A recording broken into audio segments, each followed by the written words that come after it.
Sentía cómo se iban destruyendo las selvas húmedas. Sabía el tamaño de los agujeros en la capa de ozono. Cuando los desiertos se extendían, sentía la sequía, y la erosión de las montañas la ponía enferma. Tenía una conciencia ecológica que iba más allá de los 5 sentidos del ser humano. Greenpeace podría fundamentar toda su campaña en ella, pero nadie se lo creería. La sección sí que la creía, y la utilizaba igual que utilizaba a David Chung, como buscadora. Localizaba desechos nucleares ilegales, vigilaba la contaminación, advertía sobre las invasiones de escarabajos de Colorado y la plaga de los olmos holandeses, lloraba a gritos por la extinción de las ballenas, los elefantes, los delfines y otras especies. No tenía más que mirarse al espejo cada día para saberlo. Estaba también Geoffrey Paxton, un telépata, uno de tantos. Según el ministro, una persona desagradable, pero su talento le resultaba útil. Y en este mundo ha de haber de todo. Paxton era ambicioso, lo quería todo. Era mejor emplearlo y tenerlo donde se lo podía vigilar que permitirle que hiciera chantajes al alto nivel o se convirtiera en espía mental para alguna potencia extranjera. Más adelante, Paxton podría desarrollar una carrera digna de vigilar. Bien de cerca. Se habían reunido allí 16 de ellos, bajo el mismo techo, y había otros 11 en distintas partes del mundo, guiándolo, o al menos vigilándolo. Se les pagaba según sus poderes. Generosamente. Y valían hasta el último céntimo. Les resultaría mucho más caro si decidieran trabajar por su cuenta. Eran 16, y mientras el ministro los contemplaba, ellos, a su vez, lo estudiaban a él. Un hombre que hasta ese momento había permanecido en las sombras y que habría preferido no salir a la luz, de no haberlo obligado un problema de último momento. Tenía unos 45 años. Era bajo y apuesto, de cabello oscuro, peinado hacia atrás, con gomina. Era un personaje que carecía de nervios, al menos no se le notaban.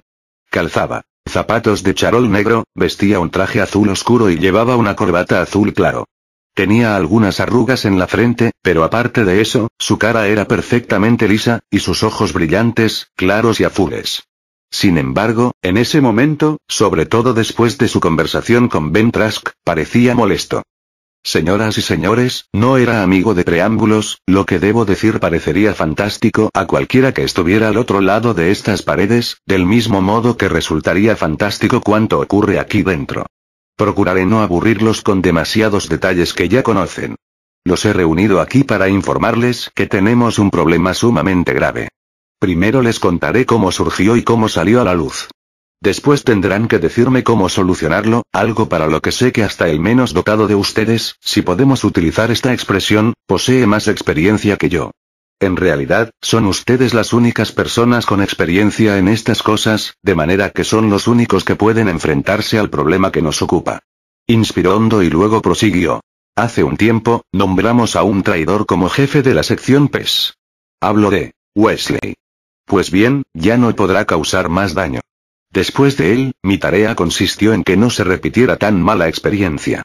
En pocas palabras, necesitábamos a alguien que fuera capaz de espiar a los espías. Sé que ustedes poseen un código no escrito. Ninguno de ustedes espía a un colega. De manera que no podía utilizar a ninguno de ustedes, al menos in situ. Debía sacar a uno de ustedes de la sección y ponerlo directamente bajo mi supervisión. Tuve que hacerlo antes de que se crearan demasiadas lealtades. Por eso escogí como vigilante de los vigilantes a Geoffrey Paxton, prácticamente un recién llegado. Levantó de inmediato ambas manos como para parar las protestas, aunque nadie había manifestado nada, aún. No sospechábamos de ninguno de ustedes, y cuando digo ninguno me refiero a exactamente ninguno. Pero después de lo ocurrido con Wesley, no podía correr riesgos.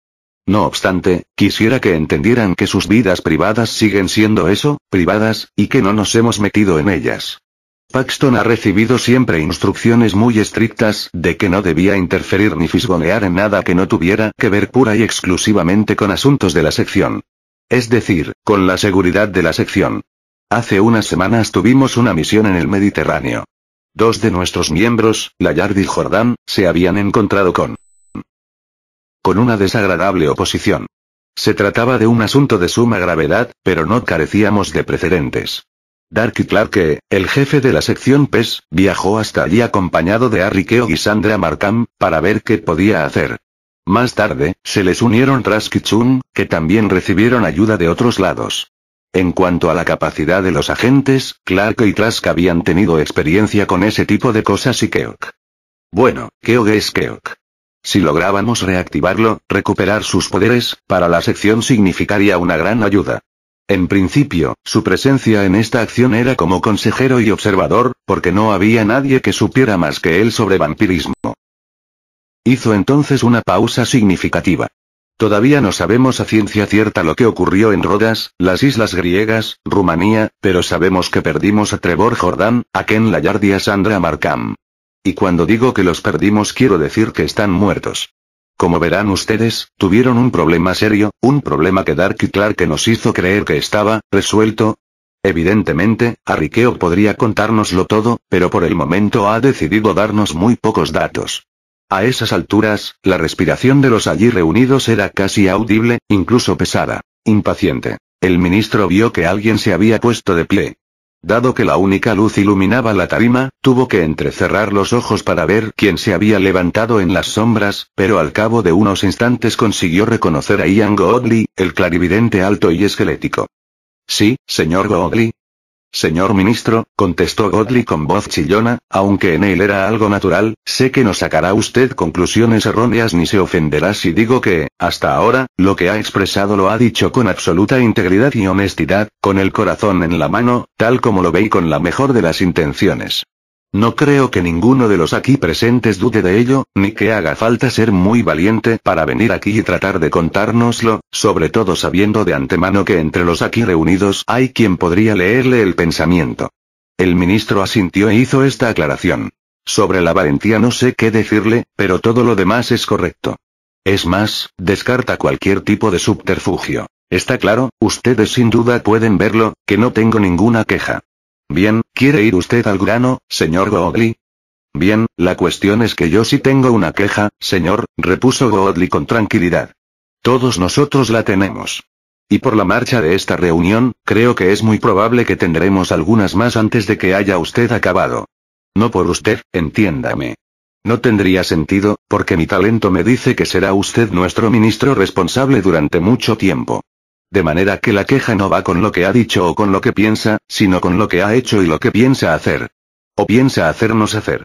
A menos que, claro está, existan buenos motivos. ¿Quiere usted explicarse? La confusión del ministro iba en aumento, pero brevemente, ¿por qué tengo que continuar y? Las explicaciones son sencillas. Alguien más se había puesto en pie, era Millicent Cleary, una bonita telépata cuyo don se encontraba aún en estado embrionario. Dedicó una rápida mirada al ministro, pero miró ceñuda y con furia la nuca de Paxton, sentado en la primera fila. Al menos algunas lo son. Era inevitable que a la larga nos mandaran vigilar, pero por ese... Sin dejar de mirar ceñuda, sacudió la cabeza para dar más fuerza a su última palabra. Señalaba a Paxton. Señorita. El ministro estaba tan confundido que se le había olvidado su nombre. Se jactaba de no olvidarse nunca de los nombres. Miró a la muchacha y luego a Paxton. Cleary, dijo la chica. Millicent. Y casi sin aliento, prosiguió. Paxton no siguió sus instrucciones. Sencillamente hizo caso omiso de sus órdenes. ¿La seguridad de la sección? ¿Los asuntos de la sección? Vaya, esa fue la excusa práctica que le proporcionó usted, y que no le hacía ni pizca de falta, porque se metió en los asuntos de otras personas, y vaya si fisgoneó a sus anchas. El ministro fruncía el entrecejo. Miró a Paxton con severidad. ¿Podría ser más explícita, señorita Cleary? No quiso ser más explícita. Podía serlo, pero no quiso. Y revelar ante todos los presentes que durante el primer mes que Paxton estuvo en la sección, una noche descubrió al muy asqueroso metido en su mente, toqueteándose al son del ronroneo del vibrador que ella estaba utilizando y del estremecimiento de sus sentidos. Nos espió a todos, dijo alguien en ese momento, con voz clara y seria, evitándole el mal trago. Se metió en todos los aspectos jugosos que, nos guste o no, cada uno de nosotros posee, incluso antes de que usted se lo ordenara. ¿Desde cuándo y por qué? No lo sé, pero seguro que habrá fisgoneado incluso en sus aspectos jugosos. El larguirucho Godley retomó la palabra. Señor ministro, si no hubiera usted echado a Paxton de la organización, lo habríamos hecho nosotros. Es tan de fiar como un anticonceptivo defectuoso. Si el SIDA fuera una enfermedad psíquica, en estos momentos nuestros cerebros estarían hechos mierda. Todos. Hizo una pausa para que sus palabras fueran digeridas y luego continuó. De manera que tenemos la impresión de que ha quitado usted a la única persona en la que confiábamos para colocarnos un perro policía que se dedica a morder a sus amos. Y, además, ha elegido usted un momento muy jodido para hacerlo. Era la segunda vez que utilizaba una palabrota y no era aquel el estilo de Godley, ni en broma. Entretanto, Paxton se dedicaba a limpiarse las uñas de las manos, como si la discusión no fuera con él, aunque en aquel momento las orejas se le habían puesto coloradas. Se puso en pie, se volvió y les lanzó a todos una mirada furibunda. Todos los ojos se centraban en él, acusadores. Mi poder es ingobernable. Les espetó. Además, es impetuoso, tiene todo el entusiasmo que vosotros, malditos envidiosos, habéis perdido. Todavía no lo tengo dominado, sigo descubriendo cosas sobre él, experimentando. No es una mierda de bonsái cualquiera al que se le puede dar la forma deseada. Todos sacudieron la cabeza al mismo tiempo, como si fueran un solo hombre. No eran de la clase de personas a quienes se debía tratar de convencer. Sus tibias excusas no le servirían de nada. Todos y cada uno de ellos se la tenían jurada a Paxton. Finalmente, Ben Trask habló, dando forma y unidad a sus ideas. Eres un mentiroso, Paxton, dijo, sin más. Y dado el don de Trask, no tuvo que ampliar su acusación. El ministro tuvo la impresión de haber topado con un avispero, y a pesar de sus esfuerzos, a causa de ellos, lo estaban desviando del tema, y no podía permitirse el lujo de que ocurriera. Levantó las manos y habló con un tono más duro y autoritario. Por el amor de Dios, dejen las rencillas y los sentimientos personales de lado. Gritó. Al menos por el momento, o durante el tiempo que tarde en acabar con esto. Independientemente de las características propias de cada uno de ustedes, una cosa es segura. Son ustedes humanos. Aquello lo sacudió como si los hubiera atropellado un camión. Al comprobar que había logrado llamar su atención, y mientras mantenía la ventaja, el ministro se volvió suplicante hacia Ben Trask. Señor Trask, con calma, por favor, ¿quiere usted repetir lo que me ha comentado abajo? Trask lo miró de mala gana, pero asintió. Pero antes permítame que termine con la historia que usted empezó a contar. Ya conocen la mayor parte y probablemente habrán adivinado el resto, de manera que iré al grano. Quizás sea más fácil si se la cuento yo. Muy bien, convino el ministro, con un suspiro de alivio. Zedfoner nos prestó ayuda en las islas griegas, dijo. Ya sabréis quién es por los archivos de Keog y por lo que ocurrió en Perchorsk y en la Tierra de las Estrellas. Es una poderosa telépata, una de las mejores del mundo. Pero al igual que el necroscopio, ha optado por apartarse del mundo de los espías y el misterio. La misión en el Mediterráneo era peligrosa. Se trataba de matar vampiros y en muchas ocasiones casi nos matan a nosotros. Pero Harry asumió todo el peso de la lucha y se enfrentó al grande, Janos Ferenci. Sé que no hace falta que os hable de los Ferenci. La última vez que Harry estuvo en Rumanía, justo antes del final, Zek intentó ponerse en contacto con él para ver cómo iban las cosas. Pero la telepatía a larga distancia resulta difícil y Zek no logró averiguar demasiado. Al menos eso fue lo que nos dijo, pero nos dimos cuenta de que lo poco que sacó en limpio la dejó pasmada. Sé que esto preocupa mucho a Darky Clarke, porque el hecho es que Darky cree que el necroscopio es lo mejor que existe después del pan. Sé que varios de vosotros pensáis lo mismo, y vamos, yo también, ¿para qué negarlo? O al menos lo pensaba, en fin, que acabamos con el trabajo y regresamos, y por lo que yo sé, Harry tuvo éxito con su parte de la misión. Al parecer hizo un trabajo sensacional. Lo que ocurre es que se ha mostrado un tanto evasivo sobre lo que ocurrió en los Cárpatos. No he logrado interpretar del todo esa actitud. Tampoco Darky Clarke ha podido.